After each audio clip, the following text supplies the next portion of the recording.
Bonjour Guy. Bonjour. Alors, tu me reçois chez toi très gentiment pour me montrer tes coquillages. Oui. Alors, depuis combien de temps déjà tu fais une collection comme ça? J'ai commencé en 1968, 68. pendant mon service militaire, parce que j'étais à Madagascar, et donc j'en ai profité pour acheter des coquillages à l'époque.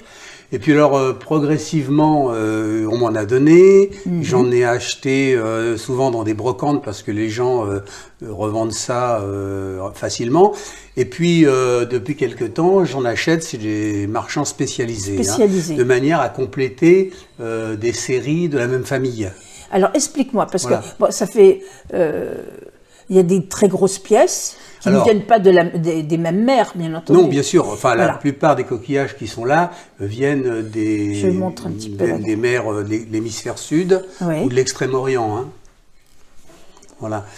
Donc, comment dirais-je, il y a à peu près, en matière de coquillages, il y a environ 5000 espèces différentes. 5000 espèces de coquillages. C'est pratiquement... aussi important, enfin c'est la deuxième espèce terrestre après les insectes. Il y a 5000 espèces de coquillages. Tu nous en apprends des choses, Guy. Voilà, ici il y a 250 espèces différentes représentant 54 familles. Tu as 250 Oui, il y en a 250 différents. Ah oui, d'accord. Et ça représente 54 familles. Waouh, je ne me rendais pas compte. Ah oui, c'est énorme. Hein. Alors il y a deux grandes familles il y a plusieurs familles de coquillages, dont les deux grandes familles principales, ce sont les bivalves. Les bivalves, ce sont ces coquillages-là qui sont comme des coquilles Saint-Jacques, un petit peu comme les coquilles Saint-Jacques. Hein. Et puis les mollusques, qui sont des coquillages comme ceux-là, dans lequel on a un animal qui est à l'intérieur, qui vit et qui fabrique cette coquille. Hein. D'accord. Fabrique cette coquille. Donc, ces coquillages, ils sont référencés en général lorsqu'on les achète. On a le nom du coquillage en latin. D'accord. Le savant qui a défini le nom du coquillage et sa provenance. Tu as des livres spécialisés? Alors bien sûr, il y a des ouvrages spécialisés pour les coquillages. Maintenant, sur Internet, on trouve énormément de renseignements, bien entendu, beaucoup plus qu'avant, des photos, etc., qui permettent de trouver. C'est pas toujours facile de déterminer de quel coquillage il s'agit, parce qu'il y en a tellement qui se ressemblent que c'est pas toujours évident. Donc parfois il faut aller chercher des caractéristiques particulières pour pouvoir déterminer le nom du coquillage. Mais il va falloir que tu rachètes une vitrine, parce que là, je veux dire... pour l'instant, je me suis un peu calmé, parce que... Tu t'es calmé. Voilà. Hein. Donc, quand j'achète des coquillages, c'est par 2 ou 3.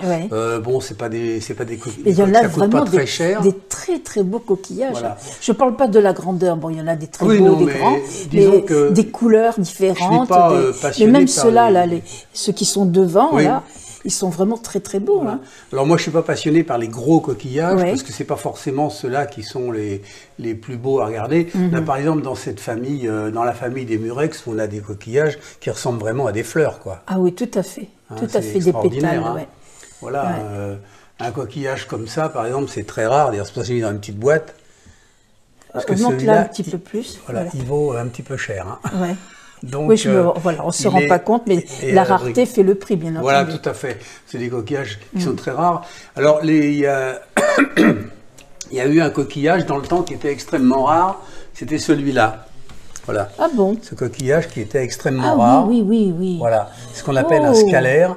Et attends, monte un peu parce que je vois pas Guy. Alors, à tel point que... D'accord, oui, parce que à tel vraiment, point on voit pas qu'à l'époque où il était très rare, les Chinois s'étaient amusés à en faire des faux en ivoire. Parce que ce coquillage coûtait très cher. Et puis un jour, on a découvert un gisement, il y en avait énormément. D'accord, donc ça a réglé le problème. Voilà. Et tout le monde a pu être satisfait en s'en procurer. Tout à fait. Tu as des tiroirs aussi alors avec des oui, petits... enfin dans les tiroirs, je mets surtout les petits coquillages parce que je peux pas mettre en vitrine parce que évidemment ils se promèneraient un petit peu partout. Donc toutes ces espèces-là qui sont petits sont dans des boîtes en plastique, des casiers, parce que je peux pas. Parce que le plaisir aussi des coquillages, c'est de pouvoir les regarder. De les regarder, de les admirer et d'en parler avec tes amis. Beaucoup de collectionneurs ont des coquillages qui sont dans des tiroirs, etc., enfermés, parce que le problème des coquillages, c'est qu'ils sont très sensibles à la lumière. Ah oui. Et c'est pour ça qu'il ne faut pas que ça soit au soleil, parce qu'ils ternissent. très rapidement. Ouais, ils sont un peu brillants quand même. Si on les laisse un peu trop longtemps à la lumière du jour, ils ternissent. Bon.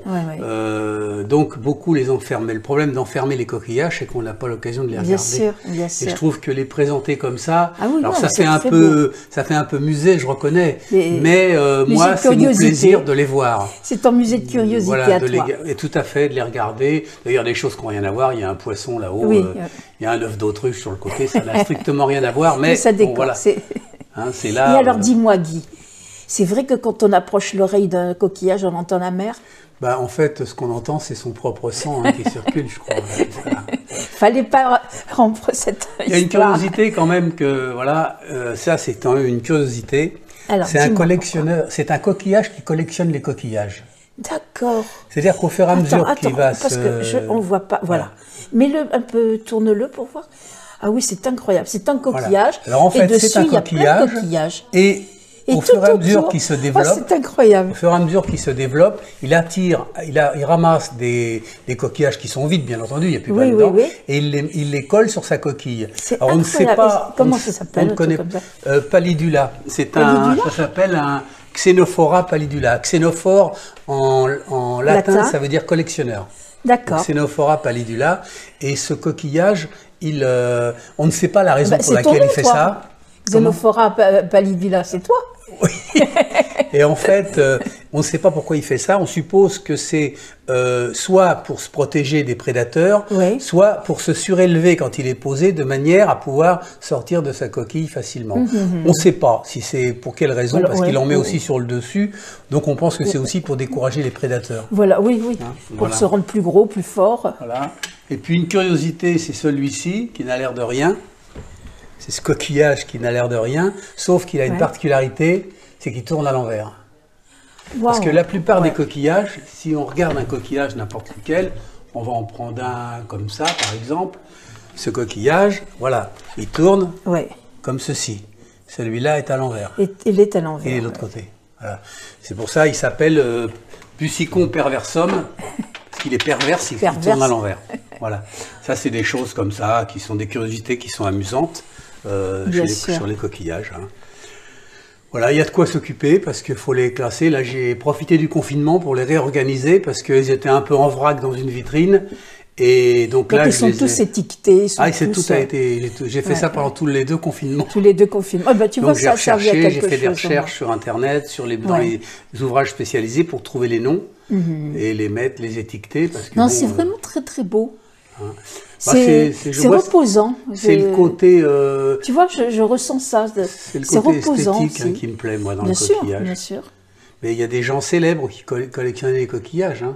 Qu'on ne savait pas. J'ai plus les noms en tête, mais il faudrait que je prenne mon bouquin parce que je l'avais lu. Justement, j'étais très surpris de voir qui collectionnait les coquillages. Mais je crois même que Fidel Castro était collectionneur de coquillages, par exemple. Il y a eu aussi des écrivains... des savants, etc. Parce que ça a toujours fasciné un petit peu le coquillage, a toujours fasciné les gens. Parce que même à une époque, si tu veux, ces coquillages-là, ceux-là, dans l'Antiquité, servaient de monnaie.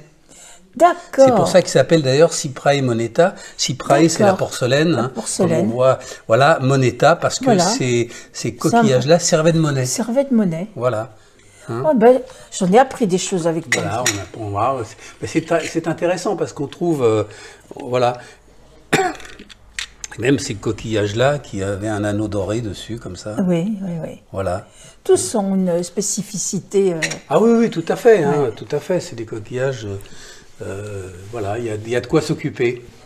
Vraiment, ouais. Alors moi, je me suis un peu limité dans le type, parce que, par exemple, dans cette famille où il y a ces fameux cônes, tu as peut-être déjà entendu parler de ça, tous ces cônes-là.